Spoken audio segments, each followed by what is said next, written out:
Structures of error. From collapsing empires to split-second human decisions,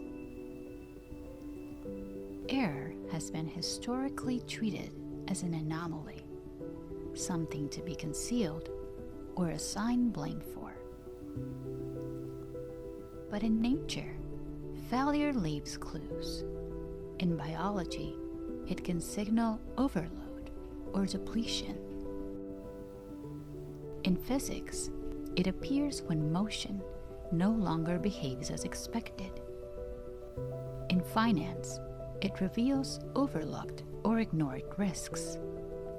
In architecture, it exposes design intent tested beyond its original context.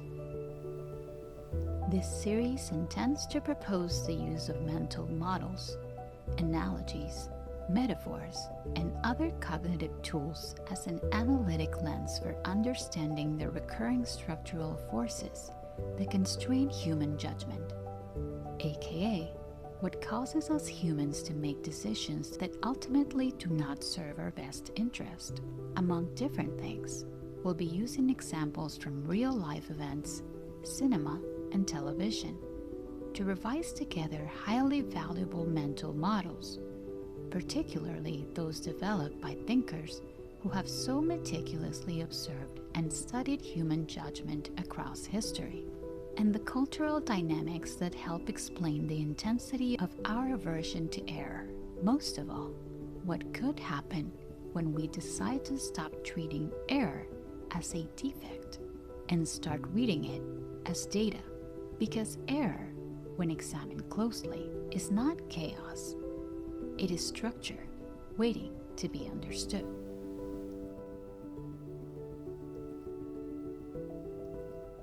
What is the latticework of mental models? The mental models latticework proposes the idea of nonlinear thinking as a living and ever-evolving system that you can build and rebuild continuously in your mind in order to analyze and understand practically any problem that you need to solve. Think of it as a software that you're constantly developing and iterating in your mind as you grow your analytical skills and capacity. And I'll get to exactly how that looks like with an example in a mere moment.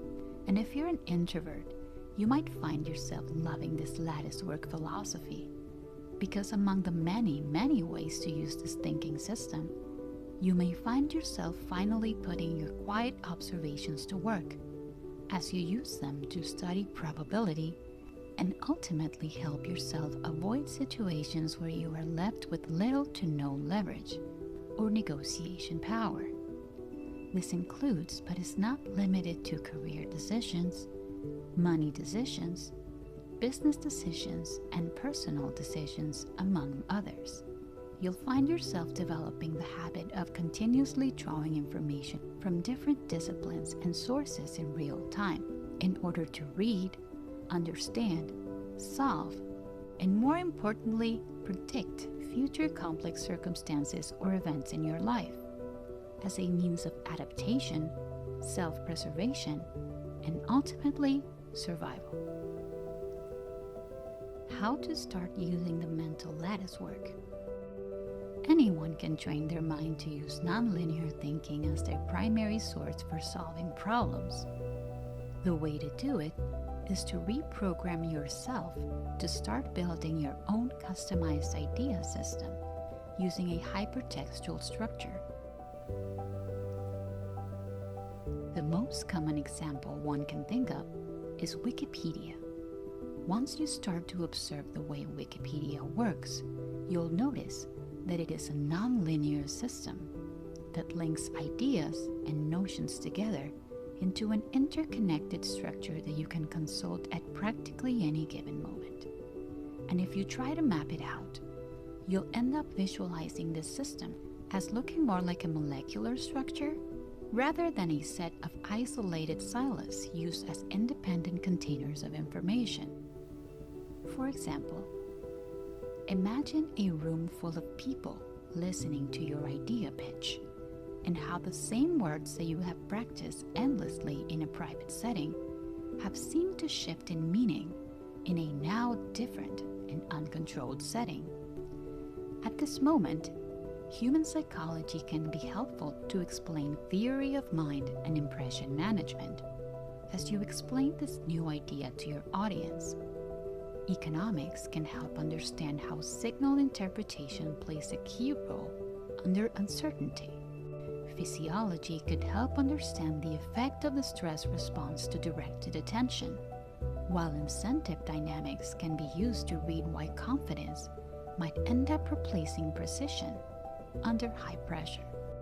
So the mental lattice work proposes that you continue to build and reiterate this multi-layered cross-disciplinary system, or way of thinking, this software for your mind, so that each time a new problem requires your attention, you can reduce potential blind spots, visualize previously ignored risks or unforeseen circumstances, as you repeatedly borrow explanatory principles from multiple disciplines in order to strengthen your judgment, come up with better solutions, and reduce the incidence of preventable failures. Who invented this way of thinking? The Latticework framework is most closely associated with legendary investor and thinker Charlie Munger. However, Munger did not present the idea as an original invention, but more as a practical synthesis rooted in older traditions of polymathic thinking. The intellectual lineage of the latticework of mental models can be traced back to Aristotle's insistence on first principles, as well as Leonardo da Vinci's practice of integrating his observations across anatomy, engineering, architecture, and the arts, among many. Da Vinci did not separate disciplines on the pages of his journals. He treated them as mutually illuminating systems. This approach continued through Darwin's use of cross-domain analogy to explain natural selection.